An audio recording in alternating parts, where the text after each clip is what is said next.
Angular के अंदर forms दो तरीके के होते हैं। हमारे पास या तो टेम्पलेट ड्रिवन फॉर्म्स हो सकते हैं या तो रिएक्टिव फॉर्म्स हो सकते हैं। इन दोनों फॉर्म्स बनाने के तरीकों के लिए दो अलग मॉड्यूल्स प्रोवाइड किए गए हैं।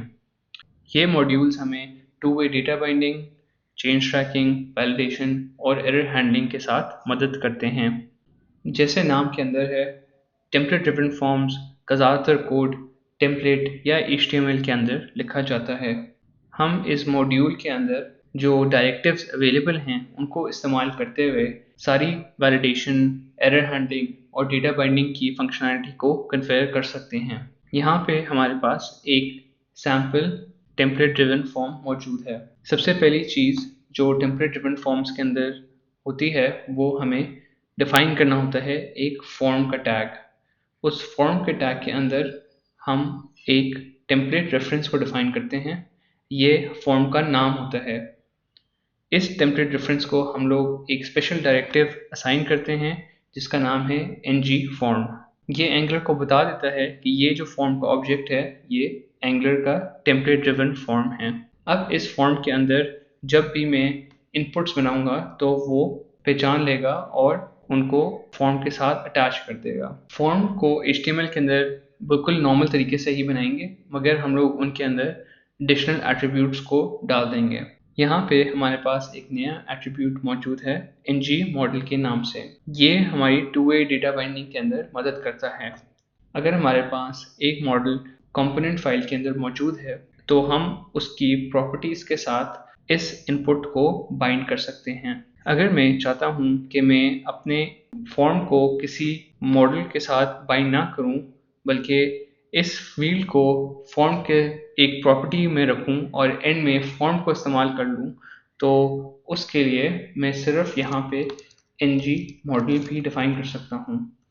इससे मेरे फॉर्म के ऑब्जेक्ट के अंदर एक नेम की प्रॉपर्टी आ जाएगी जिसमें इस फॉर्म की वैल्यू होगी। उसके लिए मुझे ये भी डिफाइन करने की ज़रूरत नहीं है। ये मैं सिर्फ इसलिए डिफाइन कर रहा हूँ क्योंकि मैंने इसको वैलिडेशन के लिए इस्तेमाल करना है। यहाँ पे हमारे पास एक और डायरेक्टिव है जो हम हिडन की प्रॉपर्टी इस्तेमाल कर रहे हैं और हम ये कह रहे हैं कि अगर ये फील्ड वैलिड हो या प्रिस्टीन होती है, चेंज ना की गई हो, तो ये छुपा रहे, और अगर ये वैलिड नहीं है या इनवैलिड है तो फिर हम ये एरर दिखा देंगे। वैलिडेशंस टेम्पलेट ड्रिवन के अंदर टेम्पलेट में ही डिफाइन की जाती हैं। इस फील्ड के लिए हमारी वैलिडेशन यहाँ पे डिफाइंड है, ये फील्ड रिक्वायर्ड है। अगर मैं इस फील्ड को जाके चेंज करूँगा और फिर मैं उसमें से डेटा हटा दूंगा तो ये मुझे इनवैलिड का एरर दिखाई देगा।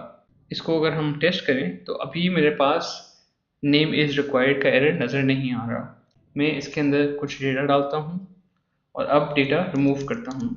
जैसे ही मैंने डेटा रिमूव किया तो ना अब मेरी फील्ड प्रिस्टीन रही है और ना मेरी फील्ड वैलिड है क्योंकि ये रिक्वायर्ड फील्ड है। इसकी वजह से मुझे अब नीचे एरर नज़र आ रहा है। ng model to way data binding support करता है। इसका मतलब ये है कि जब मैं इस फील्ड के अंदर कुछ भी लिखूँगा तो वो इस प्रॉपर्टी के अंदर वैल्यू इंसर्ट हो जाएगी, और अगर मैं अपने कंपोनेंट से ऑल्टर इको की वैल्यू सेट करूँगा तो वो भी हमारे इस फील्ड में नज़र आ जाएगी। जब हम फॉर्म भर लेंगे तो हमें फिर फॉर्म का डेटा की एक्सेस भी चाहिए होती है। तो यहाँ पे हमारे पास एक सबमिट बटन है जिसको हम लोग ने डिसेबल किया हुआ है अगर फॉर्म वैलिड ना हो। अब ये सबसे इंटरेस्टिंग चीज़ है एंगुलर की कि मैंने यहाँ पे एक ऊपर फॉर्म का ऑब्जेक्ट डिफाइन किया है और उसके नीचे फील्ड्स को डिफाइन किया है। अब एंगुलर खुद ही बाकी सारी चीज़ों को कंट्रोल कर रहा है। उसको पता है उसके पास इस फॉर्म में ये फील्ड्स मौजूद हैं और उनके उसको सारे स्टेटस भी पता हैं। तो मैं यहाँ पे एक प्रॉपर्टी इस्तेमाल करते हुए चेक कर सकता हूँ कि मेरी सारी फील्ड्स जो हैं वो वैलिड हैं या नहीं हैं।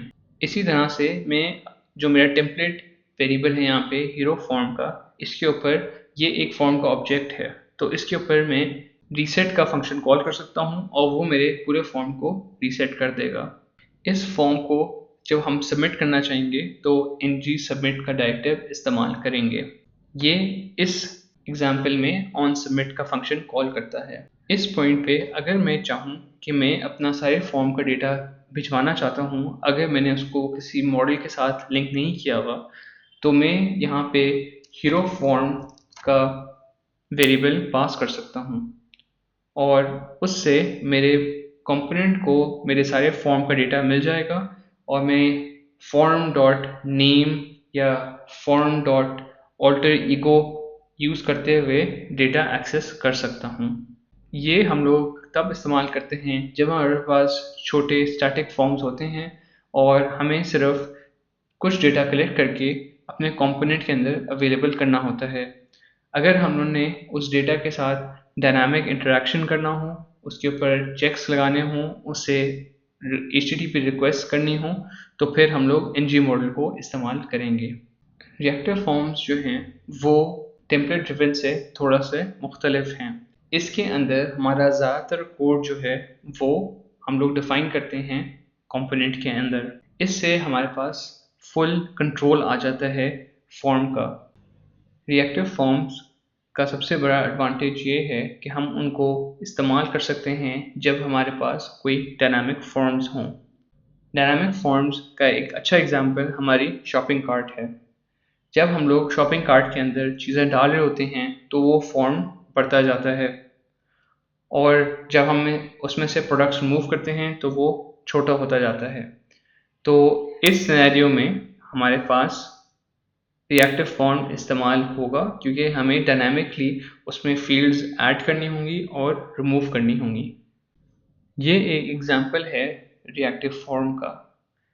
इसमें भी हम लोग फॉर्म के टैग के साथ शुरू करते हैं और फिर हमारे पास एक डायरेक्टिव है फॉर्म ग्रुप का जो हम यहाँ पे डिफ़ाइन कर रहे हैं और हम उसके अंदर एक वेरिएबल को डिफ़ाइन कर रहे हैं जिसका नाम है हीरो फॉर्म। हीरो फॉर्म की जो टाइप है वो है फॉर्म ग्रुप। फॉर्म ग्रुप जो है हम क्रिएट कर सकते हैं एक हेल्पर सर्विस के साथ जिसका नाम है फॉर्म बिल्डर। ये रिएक्टिव फॉर्म्स के मॉड्यूल में अवेलेबल है। हम इस हेल्पर सर्विस के साथ अपने फॉर्म्स को जल्दी से इनिशियलाइज कर सकते हैं। इस केस में हम लोग ने एक ग्रुप बनाया है और उसके अंदर 4 फील्ड्स रखी हैं जिसके अंदर एक नाम है जिसकी इनिशियल वैल्यू एम्प्टी स्ट्रिंग है, उसकी पावर है और साइड किक की प्रॉपर्टी है जो सारी एम्प्टी स्ट्रिंग्स हैं। सीक्रेट लेयर जो है वो एक एरे डिफाइन हुआ है। इसका मतलब ये है कि इस प्रॉपर्टी के अंदर हम लोग चीज़ों को ऐड कर रहे होंगे और रिमूव कर रहे होंगे। ये फॉर्म कुछ इस तरह का लगता है। हमारे पास यहाँ पे एक टेक्स्ट इनपुट है जिसका नाम यहाँ पे डिफाइन किया गया है।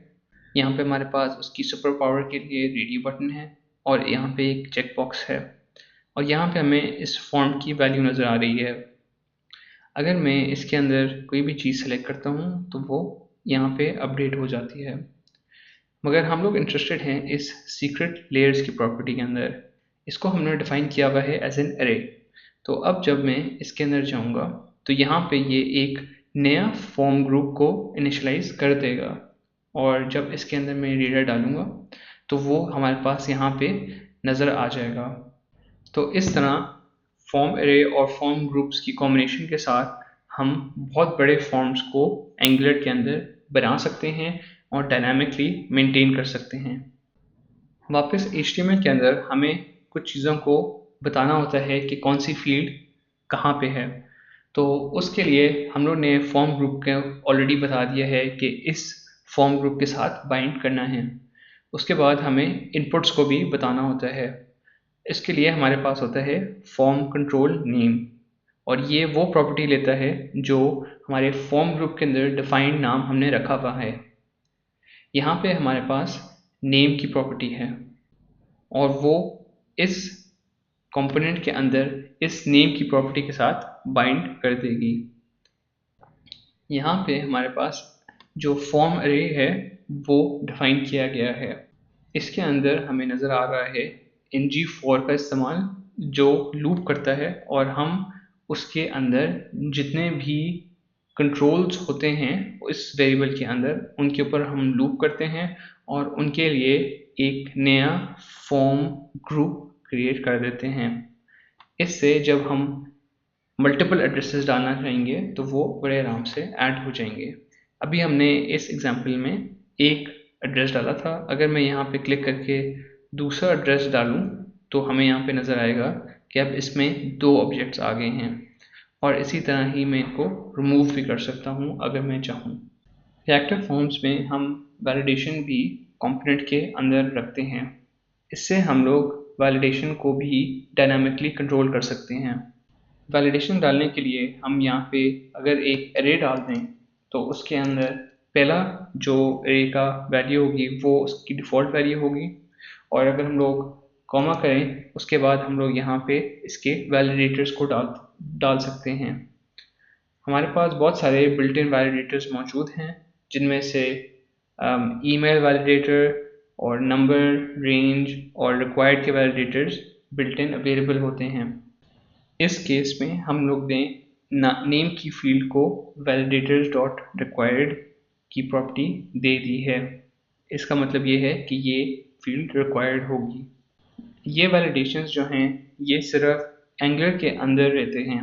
अगर हमें ये वैलिडेशंस HTML में अप्लाई करने हों तो जैसे हमने टेम्पलेट ड्रिवन फॉर्म्स में HTML का एलिमेंट बनाया था एरर के लिए और उसमें ngIf की लॉजिक डाली थी, जहाँ पे हम लोग ने उसको चेक किया था कि ये फील्ड वैलिड है या नहीं है, बिल्कुल उसी तरह भी हम लोग ने यहाँ पे भी उसको मैनेज करना होता है। क्योंकि हमारा फॉर्म ग्रुप का वेरिएबल कंपोनेंट के अंदर अवेलेबल है, हम उसको वहाँ पे इस्तेमाल कर सकते हैं। उसमें एक चीज़ जो हम चेक कर सकते हैं वो उसकी वैल्यू चेंजेस है। जैसे भी उस फॉर्म में कोई चेंज होगी तो वो हम लोग यहाँ पे उसको सब्सक्राइब करके उसमें कोई चीज़ और करवा सकते हैं। ये कुछ बातें थी हमारे एंगुलर फॉर्म्स के बारे में। हम आने वाली वीडियोस के अंदर इन दोनों फॉर्म्स बनाने के तरीक़ों को डिटेल में देखेंगे। अगर आपने ये वीडियो एंजॉय की है और आपको इससे कुछ सीखने को मिला है तो आप ज़रूर हमारे चैनल से सब्सक्राइब करें, क्योंकि जब हम फ्यूचर में नई वीडियोस डालें तो आपको उसकी नोटिफिकेशन मिले। और ये वीडियो अपने दोस्तों में और अपने कॉलीग्स के साथ ज़रूर शेयर कीजिएगा।